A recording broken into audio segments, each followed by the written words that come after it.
Hey, deserving listeners, it's time to continue watching Welcome to Plathville. Let's get to the show. Our choosing. All right, arms up, twisted chair. Should feel this in your glutes. She may not have done what we wanted her to do when she was living at home, like do your math, Mariah, and she didn't. But now, out on her own, situations change, but within her is the ability to be a hard worker and do her job good. Yeah, that's great. So the dad is seeing that, hey, even though she wasn't doing her homework and she was more rebellious than the other kids, and consequently we had as parents a lot of worries about Mariah and how responsible she would be. When she moved out, she works hard, and I'm guessing she pays her bills. I don't know, but she works hard. And she seems responsible. I don't know, but at least the dad perceives it that way. And I would find this a lot of the time. When kids would get older or when they were given the chance to be responsible, they often would rise to the occasion. As I've been talking about when I watch this show, it reminds me of the first part of my career for the first 10 or 15 years in which I worked a lot with families and a lot of teenagers who were rebellious. The teenager would be not going to school or not doing well in school or smoking pot all the time or selling drugs, selling ecstasy or selling pot, selling cocaine, or talking back to the parents, not doing their chores, running away at night, staying late after curfew, getting involved with friends that are concerning to the parents, shoplifting, car theft, all the things. And I would be called in because the family would be at their wits' end. And then it was up to me to help. And sometimes I was successful and sometimes I wasn't. But a very frequent conundrum that we were all under as a family was, what's going on with this kid and how concerned should we be? Now, the parents would usually be extremely concerned. The kid would be not doing their chores and would be failing a couple classes, or maybe even all their classes. They'd be skipping school. They'd be hanging out with new friends. They're not playing sports anymore. They don't want to go to camp anymore. They're not participating in family gatherings anymore. And to a family, that can be very concerning, and that's good. As a family, you want to be concerned about that. You want to worry, like, are my kids okay? What's going on with them? How can I help? But then you also want to put it in perspective. Is this just a phase? Is this just them growing up a little early? Are they depressed? Are they traumatized by something that happened? There were literally thousands of reasons why I would see these kinds of behaviors. Maybe they were sexually assaulted by a peer. Maybe they were sexually assaulted when they were young and they were never able to talk about it, or they tried to talk about it and no one really listened to them. Maybe the parents had problems in their parenting. Maybe the kid is anxious. Maybe the kid's depressed. Maybe the kid has a lot of problems with their peers. Maybe the kid has body dysmorphia. Maybe the kid has too much pressure on them regarding school. Maybe the kid was traumatized by a sibling or is struggling with a drug addiction or whatever. There's just a lot of different things. And the other question we'd be asking is, should we just ride this out? Or should we put an end to this behavior now? With Mariah, they were really worried. She is not like the other kids. She's not like Lydia or Hosanna. She is more, she talks back. She doesn't do her homework on time. She doesn't do her chores or whatever. And usually what parents would say is, well, if I don't put an end to this behavior now, it's going to grow and they're never going to learn how to be responsible, and they're going to be homeless or something the rest of their life. And I don't want that as a parent, and so it's my job to make sure that I change my children with their sense of responsibility. And we want parents to feel that way. That's a big task that all parents will take on, and that's good. Believe me, there are some parents who don't care enough to actually take on that responsibility. I shouldn't say they don't care. Certainly there are some parents who don't care, but many parents are struggling so much with their own traumas that they don't have the capacity to extend themselves in that way towards their kids. But anyway, and so one of the things that I would see over time was that the parents would be 100% convinced that the behavior now was indicative of what was going to happen in the future. And I would go along with that, but I'd also be wondering, and then I would stay with the family for years. Then I would find that the kid, upon being given responsibilities would rise to the occasion 9 times out of 10. There were certainly cases, a good portion, say 10%, where the kid did not rise to the occasion. For example, if in another universe, Mariah moves out at 17, she moves into this house and she doesn't get a job and she resorts to crime. She is running around with very concerning people. Maybe she sells drugs. She starts to get into some legal troubles, and the parents have to come in and help her because her life is so unmanageable. That certainly would happen, maybe more than 10% of the time, maybe a little bit more. But anyway, there was a certain amount of kids who, given the responsibility, even if it was early, say at 16, 17 years of age, would definitely rise to the occasion. Why is that? Well, that was a question that I would often wonder about. What is it about some teenagers that just makes it so hard for them to follow the rules? Because for me, I followed most of the rules. I definitely broke a lot of rules, but I didn't alert any of the authorities, including my parents, that I was breaking. I'm still telling my parents today about things that I did when I was a teenager that I never told my parents that I was doing. I'll be telling a story about, oh yeah, by the way, Mom and Dad, this is me. I'm going to tell you a story in which I was completely breaking rules under the radar. Now, I didn't break a lot of rules, but I certainly did. But I didn't break so many rules that it became a problem. All teenagers are breaking some rules. It's just a matter of how much. And if they get above a certain threshold, that's when they get noticed. So for Mariah, she was one of those kids that broke a lot of rules, and then it became noticed. Now, we could say in this household, there was a very strict environment, and so it didn't take much to go above that threshold, right? We would also might say that Mariah didn't really break any rules. There's a possibility that if we were there, ground level, watching Mariah, we'd be like, why are the parents so focused on Mariah? She turns in her math homework a little late. Like, so what? She does everything else well. She's nice. She doesn't run away. She doesn't talk back. She doesn't swear. She does her Bible studies. She eats with the family. She makes jokes. She's with you guys all the time. Like, you need to understand what a truly rebellious teenager looks like.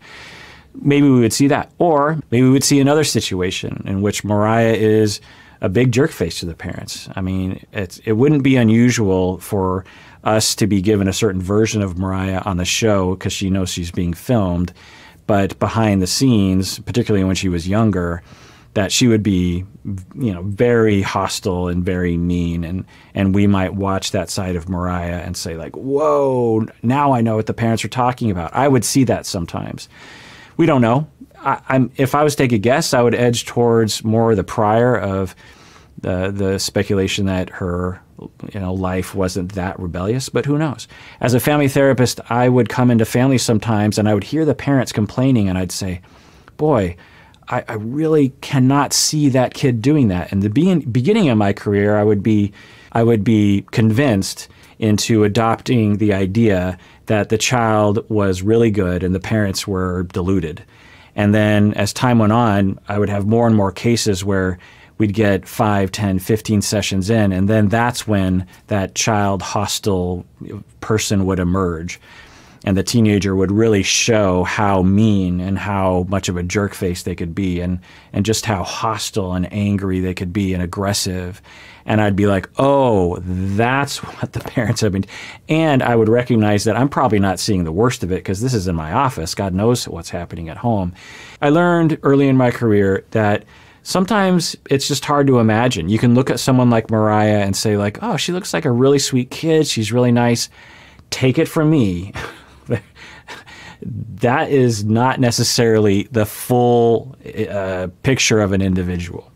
We might not really know who the mom is. We might not really know who the dad is. Who knows? Maybe some of y'all have actually read articles in which some of these other people might talk about what's happening behind the scenes. I don't. But anyway, I want to get back to this point that I've been rambling on, is this idea of some 16-year-olds, some 17-year-olds, maybe even some 14-year-olds, for whatever reason, we could say that it's nature, nurture, or some other reason, where the teenager is just done with imposed rules from authority that they don't respect. They don't respect their parents. They don't respect schools. They don't respect teachers. They don't want to follow those rules. And when that happens, let's say it starts from an innocent place. Let's just say it starts from a personality place. And if we were around the clock or we were in a different society today, that person would just become an adult. There are plenty of societies around the world today, and particularly in the past in the Western world, in which children became adults at the age of like 13 or 14. And so this whole idea of a childhood adolescence is kind of a new invention after industrialization, particularly in the contemporary times, past just number of decades, really. And we could say that some people are just made to graduate into adulthood more early, meaning that they want to be on their own. Imagine yourself, I don't know how old you are watching, but imagine yourself, let's say you're 30 years old, and all of a sudden, for whatever reason, the world now decides you got to go back home, you got to live with your parents, and you got to go to high school. And you've got to follow your parents' rules. You can't take out the car without permission. You can't leave the house without permission. You have a curfew. Your teachers are always barking at you. Your parents are always barking. You have chores around the house. You can't get a job. You can't buy anything unless your parents approve of that. You can't hang out with friends. Your parents can take away your screens if they want to. They can ground you. You could imagine that would feel pretty bad, right? Well, some people, I think, and this was after 10, 15 years of observing hundreds, if not thousands of teenagers in this situation, some kids just seem to be of that mindset a little early. Some kids are of that mindset a little late. Some kids are like, you know what? I don't mind being underneath the authority of my parents. I'm cool with that until I'm 25. I don't mind that. We could imagine that there's a spectrum there, right? So what do we do with that, though? Well, what we typically do is we clamp down on kids like that. They start expressing themselves. They start pushing back. They start trying to get freedoms. And we clamp down on them. And what does that do? Well, that makes them even more upset at the authority, and then they really fly off the handle. Now, I'm not saying that that is all the kids. Sometimes clamping down is the right thing to do, particularly if the kid's like 13. I think in our society it would be really hard to justify giving a 13-year-old the amount of freedoms that they want, where they want to stay out all night and do whatever they want and that sort of thing. So there's a spectrum there. But that was what I learned. I thought, what if we were in a different time? What if we were in a different society? Well, Mariah just would have moved out. Or she would have been married probably at the age of 14. I don't know. But the point is that in those times, it was considered normal for that age to be given the responsibilities. And in our times, it's considered to be pathological for a child to want those responsibilities. It's pathological for a parent to give those responsibilities to a child. And so sometimes what I would see, as is the case with Mariah, when you actually gave them those freedoms and those responsibilities, when the two, it's the yin and yang. You get responsibility and freedom at the same time. You get the freedom to do what you want, but the responsibility of having to pay the bills and do your chores and make sure you get to work on time and make sure you wake up on time, make sure you go to bed on time, make sure you eat right, all the kind, there's a lot of responsibilities. It's a bother, but you get the freedoms. Anyway, when you give the responsibility and freedoms to some kids that might feel a little early, like the age of 17, they totally flourish. It's like a breath of fresh air. And they're like, yes, thank you. My hands are on the wheel. I'm going to be responsible because this is what I always wanted. Now I want to do my homework. Now I want to wake up on time. Now I want to be nice to authority because it's grown-up authority. It's rational authority. I mean, one of the things to think about while I'm on this long riff is that childhood authority is a little irrational, and we just hope that kids don't figure it out. Because this whole notion of authority in adult life is like, well, you have to fit in society. You can't drive on the wrong side of the road. You can't not pay your taxes and contribute to the things that we all need to pay taxes for. There are certain things that make sense when you think about it. Some authority doesn't make sense, but most of it does for the most part. We need police officers. We need traffic people. We need government officials for the most part. And we understand that. We understand that there are rules about making noise in your house because your neighbors might complain. It makes sense. They can't sleep. It's bothering them. That's why there's a noise ordinance in this neighborhood of making sure that you don't play a certain amount of decibels after 9 o'clock or something. It makes sense. But when you're 16, you're given rules like you can't be on your phone more than an hour a night. You have to make sure you do your math homework. Well, these two things, to a 16-year-old, they're thinking, why can't I be on my phone all day long? If I can get all my other stuff done, why can't I be on my phone? It doesn't make any sense. Why do I have to take math? I hate math. I'm not going to be a mathematician. I'm not going to be an engineer. I'm going to be a yoga instructor. I don't need to know this level of math. I don't need to know trigonometry. I know basic math. I know algebra. I don't need to know more than that. Why do I need to take? It doesn't make any sense to me. And when that idea starts to enter some kids' heads, they start questioning all authority. Why can't I have a couple beers on Friday night when I just get kind of buzzed, like barely? What's the big deal? How come? It doesn't make any sense. It's irrational. The rules make no sense to me. And so I'm just going to push back on that and give me the wheel. In my analogy of a 30-year-old going back home, you would probably feel, you would realize when you were 16, you just did what you were told if you were like me. Well, for the most part, I did what I was told. But if you're 30 and you go back home to 16, you'd be like, my God, there's a lot of rules in my life that they just seem arbitrary. And when you ask, hey, why do I have to follow those rules? People just say, because I said so. Or because you're 16.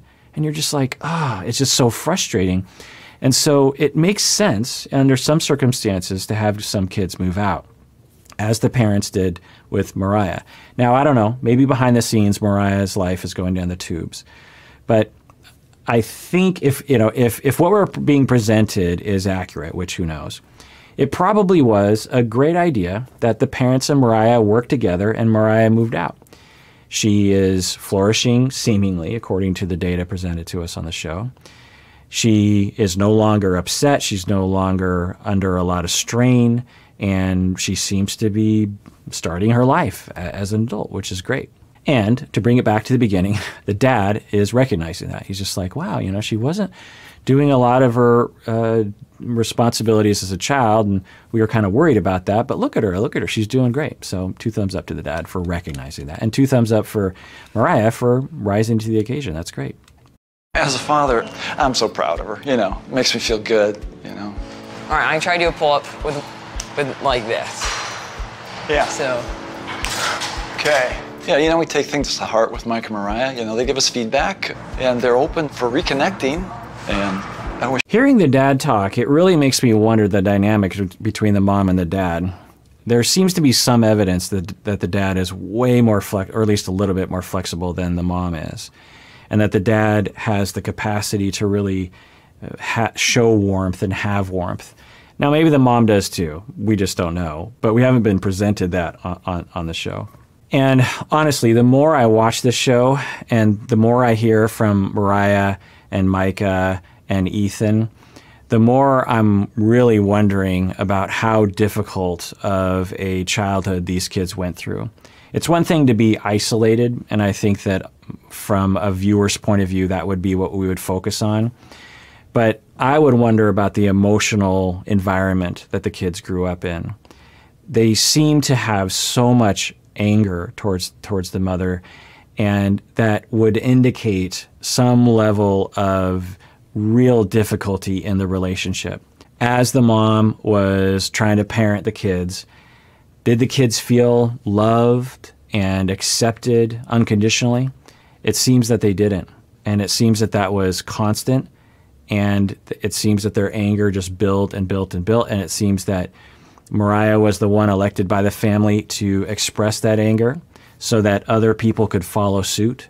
So Micah followed in her footsteps, and Ethan is now following in her footsteps. It just makes me wonder about that. Now, there's another narrative that I've been also throwing out there, that their childhood was pretty good and that the mom was pretty good as a mom. And the kids are just going through a phase where they are just like I'm just really upset that my parents put all these rules and isolated us from the rest of the world, because now I'm realizing that the world is this wonderful place. Actually, that's another idea that popped in my head is they don't go into the religious dogma of this family at all, but it wouldn't be surprising if this family had a very rich religious dogma that they are proposing for the kids. We know that they don't celebrate any holidays or anything like that.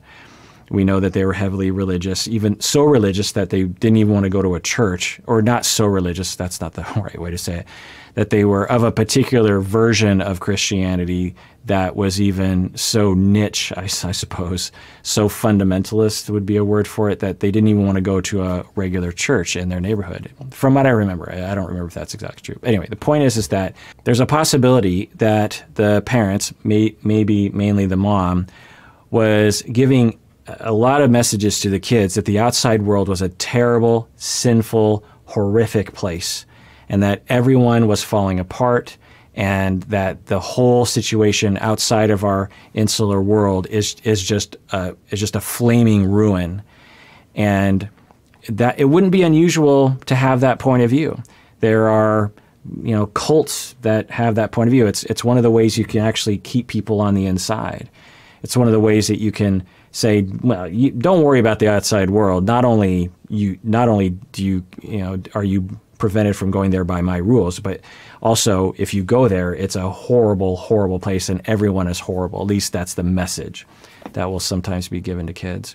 Which brings me on this other topic of how cult-like was this family in that way, in that there was mind control around trying to isolate them from outside forces, and when they encountered outside forces, where their messages are just like, watch out. It doesn't seem like the parents would be that way, but anyway. But my main point here is that maybe they were told so many times that the outside world was horrible that once they actually started to meet the outside, and they're walking around, they're like, actually, the outside world isn't that bad. In fact, the outside world is really great. There's all these wonderful things. I hate my parents for telling me that the outside world was horrible. What else have they not told me? It could feel like a betrayal for the kids, now that I'm sort of walking myself through this. It could feel like a big lie that the parents perpetrated on them, and they could just hate their parents based on that. I don't know, just hypothesizing. We had that with Ethan and Olivia. Very short time. But I have the hope that somewhere down the road we can get the relationship back to some degree. There she is right now. Yeah, great for the dad. And I think the dad has shown us that he can see the forest for the trees, and will say to the kids, hey, I just want to let you know, we saw this in another episode, I just want to let you know I love you unconditionally. I accept you unconditionally. I just want to let you know I'm proud of you. Those kinds of messages, and really demonstrating that over time is I think what the kids are really wanting. And I think that has to be done pretty specifically, because it's one thing to say, for the dad to say, I love you unconditionally and I accept you unconditionally. But what if they start talking about accepting gay people, for example? What are the parents' stance on that? I don't know. Or what if they're like, we drink a beer every now and then. What's your stance on that? If the dad's like, well, I accept you because I love you, but I believe you're sinning, that can feel like a weird message of, I accept you, but I don't accept you. And I wonder if that's what's been going on this whole time as well. It's a weird dance that I've seen a lot of people play, where they will say things like, well, look, I unconditionally love gay people. Some fundamentalist religious people will think that gay people are wrong and they're sinning and whatnot. And they'll say something like, I absolutely accept gay people and I love them. They're God's creatures and I love them because I love everybody. And then you say, okay, well, do you love like Charlie Manson, the serial killer? Do you love him too? Well, yes, I love him too because he's one of God's creatures and it's not my place to judge and I love everyone. Okay. Do you think Charlie Manson did something horrific and is probably going to hell? Absolutely. I think Charlie Manson did something horrible, and I think he's going to hell. Do you think gay people are doing something horrible and are going to hell? Absolutely. They are doing something horrible, it says in the Bible, and they're going to hell. So that kind of message is weird, right? Because it's like, I totally love you and accept you, but there's this big, caveat to that. And a lot of super rule-based religious systems will sometimes force parents into that kind of space, or anyone in that kind of space. And if you're a kid that's like, so you're saying I'm acceptable, but I'm living the life of someone that is completely unacceptable to you. Which one is it? Do you accept me or not accept me?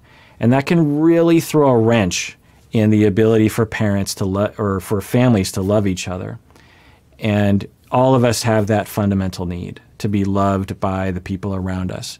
And when a wrench is thrown in there, then you're going to have situations like this family is experiencing. I don't know if this is the case, but it's an hypothesis. There she goes. I'll be right back. Yeah, go see her. A few months ago, Mariah moved out, and I feel like yeah, I wish that she could still be living with us and I could see her more, but it's like when I get to see her, it's more exciting. By the way, before you comment below, if you were about to blast me with something, I just want to have a couple caveats to what I was saying earlier. Religions are extremely varied around the world and even in my town of Seattle. There are religious people in Seattle who think gay people are sinning. There are religious people in Seattle who think gay people are not sinning. There are gay ministers in Seattle, and there are ministers who speak out against gay ministers. So it's everything under the sun pretty much in religion. So before you comment below and say, how dare you, blah, blah, blah, just understand that I understand that I'm only talking about some religious people. Hashtag not all religious people. Isaac, I am so hurt. Why? Because you didn't join my class. Well, I would have, but I can't. I'm not flexible enough. This is a nice moment between the kids here, Isaac and Mariah. Isaac just seems like just a sweetheart. I also want to say that atheists also will hate gay people too at times. So it's not like religious people are the only people that have problematic viewpoints. So I want to say that as well. Can you tell I've been on YouTube for over 10 years, that I have all these caveats? I know what things are going to trigger people. So hopefully I prevented people from blasting me in the comments below. Probably won't. All right, well, that does it for that episode. Everyone out there, please take care of yourself because you deserve it. You really, really do.